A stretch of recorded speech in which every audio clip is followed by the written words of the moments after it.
Olá, tudo bem? Hoje nós vamos falar de aleitamento materno. E ninguém mais especializado sobre esse assunto que a pediatra doutora Conceição Salomão. Ela trabalha na coordenação do Programa de Saúde de Teresópolis, é membro do Comitê de Aleitamento Materno do Estado do Rio de Janeiro e avaliadora dos hospitais Amigos da Criança pelo Ministério da Saúde. Além disso, ela é conselheira de amamentação. Doutora Conceição, o Unicef, Fundo das Nações Unidas para a Infância, calcula que 1 milhão de crianças morrem por ano por falta de aleitamento materno. E não é só nos países do terceiro mundo. Mesmo entre as chamadas nações industrializadas, muitas mortes poderiam ser evitadas com a prática do aleitamento. Sim. Esse dado é correto? Sim, perfeito. Porque nós já sabemos que 13% de todas as ações de prevenção para morbimortalidade, o que é morbidade? É criança que vai adoecer. E mortalidade, crianças que podem morrer. Então, nesse momento, a amamentação, o aleitamento materno tem como recurso e tem como entrar em 13% para a redução dessa mortalidade. Só o aleitamento materno. Agora, me diga uma coisa, parece que a gente estava falando nos anos 70, sim, isso já foi alertado, e tem até um livro de um jornalista falando sobre esse problema. Sim. É verdade isso? Sim, o jornalista inglês Mike Miller. Ele visitando a África e o número de propagandas que durante a viagem dele, propaganda de fórmulas infantis, de leites artificiais, então ele comparando a mortalidade infantil nesses países com a propaganda, ele começou a estudar e viu que a mortalidade é altíssima, a substituição, por conta da substituição do aleitamento por essa fórmula. E ele publicou um livro chamado de Baby Killer, o matador de crianças. E na capa do livro é uma mamadeira com uma criança extremamente desnutrida dentro. Então, para você ver, para nós todos entendermos que um jornalista, não foi médico, um jornalista se preocupou com a causa da mortalidade. Trazendo esses números para o Brasil, será que a gente tem mais ou menos a mesma coisa? Sim. A dificuldade de aleitamento, motivos Sim. mais ou menos os mesmos? Sim, no resto porque do mundo? nós começamos a trabalhar, o Brasil começou a trabalhar, a resgatar a questão da amamentação em 1981, com o chamado INA, Instituto Nacional de Alimentação e Nutrição, e com um programa chamado Programa Nacional de Incentivo à Amamentação, 1981. De lá para cá, com os trabalhos de publicação, as pesquisas chegando até todos, mostrando a mortalidade altíssima, para ter uma ideia, era em torno de quase 60 por mil. Cada 1.000 crianças nascidas vivas, 60 morriam no primeiro ano de vida. Então hoje está reduzidíssimo, está com uma taxa de 14 por mil.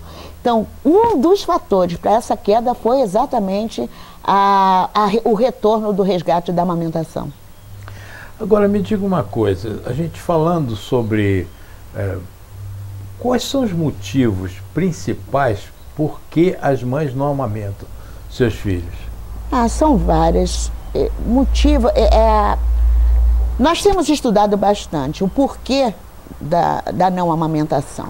Primeiro, as mulheres hoje estão trabalhando fora.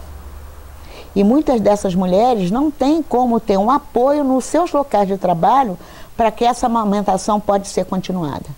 Outra coisa foi a questão do conhecimento dos profissionais de saúde. O desconhecimento mesmo dos benefícios e vantagens da amamentação pelos profissionais. A falta de bancos de leite, que hoje nós temos os bancos de leite aí trabalhando a questão do cuidado com o prematuro. Porque o primeiro leite para a criança prematura é o leite da mãe dele. Se não tiver o leite da mãe dele, os bancos com as doações que a gente recebe pode servir para essas crianças.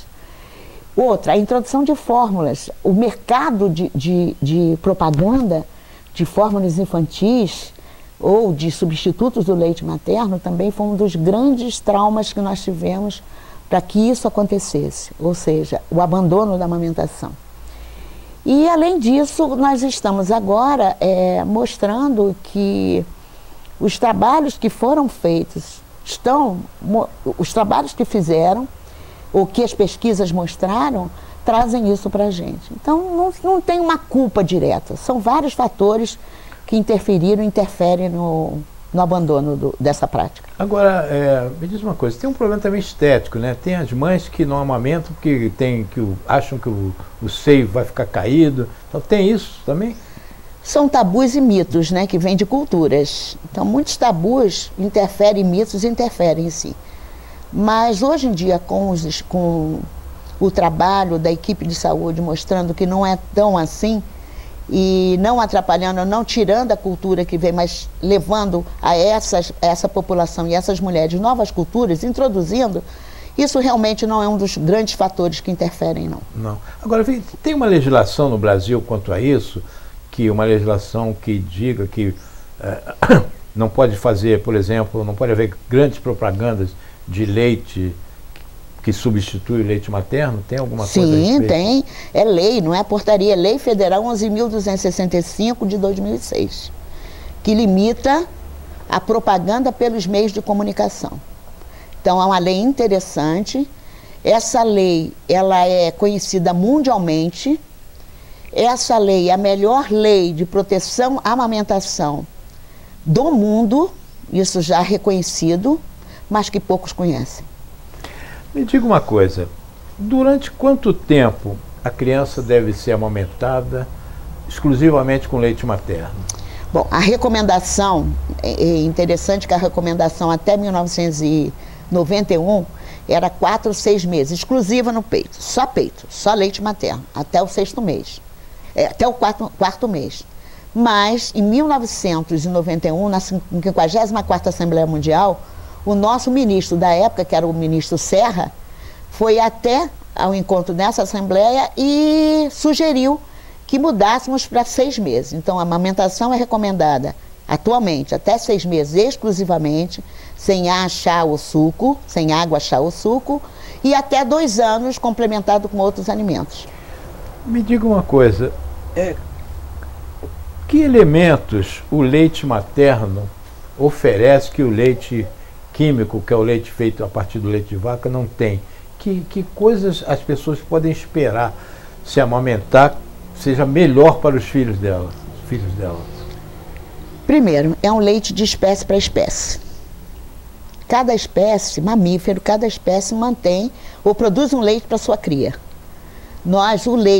O leite humano é produzido por ser humano, para criança humana. Então, ele é específico para aquela criança humana. Além do mais, a mãe produz o leite para o filho dela. O leite dela não vai servir para outra criança. O leite dela é feito específico para o filho dela. Então, a gente não recomenda atualmente o leite cruzado. Uma mãe, antiga ama de leite, aquela mãe pode amamentar o filho de outra. Não. Então, já é o básico que você tem para conhecer. Não é só por causa de doença, tipo HIV, etc., que a mãe que é portadora do vírus HIV, ela não pode amamentar. Então, não é por causa disso. Mas também porque é específico para aquela criança. Cada mãe produz o leite para o seu bebê. E, além do mais, os benefícios e as vantagens que a amamentação dá. E que a fórmula não vai dar. O leite materno, ele é completo, ele é vivo, é uma substância viva. Ele tem mais de 250 produtos, elementos nesse leite. E ele não é igual o tempo todo. Quando você faz uma mamadeira, você pega a fórmula, mistura com a água, misturou, ela é homogênea. O leite materno não. Ele tem uma composição no início da mamada, tem uma composição no meio da mamada e tem uma composição no final da mamada. No início da mamada, o bebê vai receber aquilo que ele precisa para a defesa dele. A água e outros fatores. E no final da mamada vem a gordura. Então, esses bebês recebem durante a sua vida vários tipos durante esse momento que ele está recebendo o produto da mãe dele. O leite materno, ele protege a criança de algumas doenças. Quais seriam essas doenças mais comuns que o leite materno protege a criança? aquilo que eu disse que do produto humano, né, do produto que nós estamos trabalhando, produto leite humano. Esse produto leite humano, quando a mamãe o produz, todas as doenças que ela teve durante a sua vida, esse leite já vai levar a defesa para o seu bebê. Por exemplo, se ela teve um sarampo quando era jovem, ela já tem anticorpo que passa por esse leite, para esse leite, protegendo o seu bebê. Então, todas as doenças que ela teve, por isso que eu digo, de espécie para espécie e de mãe para seu filho. Se ela teve uma catapora, ela vai produzir anticorpo, ela teve a catapora, produziu anticorpo, e o anticorpo passa pelo leite para proteger o seu bebê. Então são várias as doenças. E agora descobrimos que o próprio leite humano tem um fator antidengue, que protege a criança da infecção pela dengue. Ótimo. Agora, algumas mães dizem que o leite delas é fraco. Isso existe? Você lembra que eu falei da história de que enquanto o neném vai mamar, o leite tem várias fases? Aham. Então o leite anterior, aquele primeiro leite que o bebê vai para o peito e recebe, é um leite cor de água de arroz. É clarinho, porque tem água, tem anticorpo, que são as defesas, nessas defesas que o bebê recebe, tem açúcar, que é a lactose do leite, que vai passando. Então ele é clarinho. Conforme o bebê vai mamando, no final é o leite cor de leite de vaca. Eu não gostaria de falar da vaca, mas vou falar do bezerro. Então é a cor do leite de vaca, porque é esse que vai saciar a fome do bebê. Então elas, quando vem esse leite ralinho, esse leite mais clarinho, já acham que é fraco. Não, ele não é fraco. Mesmo, isso acontece, mesmo caso de mães subnutridas, como a gente vê na África, como é que é? Elas também produzem um leite de qualidade, de qualidade? Né? Sim. Porque o que acontece? A mãe é subnutrida quando ela vai tirando, por isso que ela tem que se alimentar um pouquinho melhor, mais do que ela comia antes de amamentar, antes do processo da amamentação, porque o bebê, os produtos saem dos alimentos que ela come. E se por acaso ela está desnutrida, esse leite produzido vai retirar das reservas dela. Então, para manter a qualidade do leite, esse leite produzido tira da reserva alimentícia da mãe, nutricional da mãe, para suprir o bebê. Então, tem a mesma qualidade. O que pode diminuir é a quantidade, mas a qualidade é praticamente a mesma. Problemas psicológicos das mães, tipo ansiedade, esses problemas podem dificultar a amamentação? Pode. Porque quando a mãe fica muito ansiosa, principalmente... Por que vem a ansiedade dessas mães? Por causa daquilo que ela ouve ao redor dela. É muito palpite, é muita questão de estar em cima, cobrando momentos que ela não precisa ser cobrada. A amamentação, para que aconteça, essa mulher tem que estar tranquila. Tranquila e com apoio. Sem apoio ela não consegue. Então, mas problemas como a depressão pós-parto e a psicose pós-parto realmente são as questões que a gente tem encontrado em muito durante nossos atendimentos. O leite materno, ele melhora o desenvolvimento mental da criança? Se toma leite materno, Sim. Melhora bastante? Sim, lógico que você também tem fatores genéticos, mas já está provado um fator que aumenta o QI dessas crianças, fator que interfere no QI dessas crianças, porque o leite contém uma glicoproteína, ou seja, um elemento, não vou dizer tecnicamente, que já facilita o desenvolvimento neurológico, tanto neurológico como da retina, tanto do seu olho, né, da sua visão. Então, assim, já é provado cientificamente isso. Uma outra coisa, amamentar, pelo que eu li, promove o estabelecimento de uma ligação muito forte entre a mãe e a criança, que é uma coisa, obviamente, desejável, não é isso? Nossa, sim. É uma coisa que só quem vê um filho com uma mãe com seu filho, no momento da amamentação, percebe isso. É olho no olho, é toque. E isso fortalece o vínculo. Isso fortalece aquilo que a gente precisa, que é a paz. Quando a mãe olha no seu olho, o bebê olha para o olho dessa mãe, eles conversam sem falar. Então isso é um grande fator que nos leva a dizer que a amamentação é um grande processo de incentivo à paz. O Google me disse que o ato de mamar no peito também melhora a formação da boca e o alinhamento dos dentes. A gente pode considerar isso? Sim, porque o trabalho que essa criança tem no processo da amamentação, ele trabalha toda essa musculatura da face.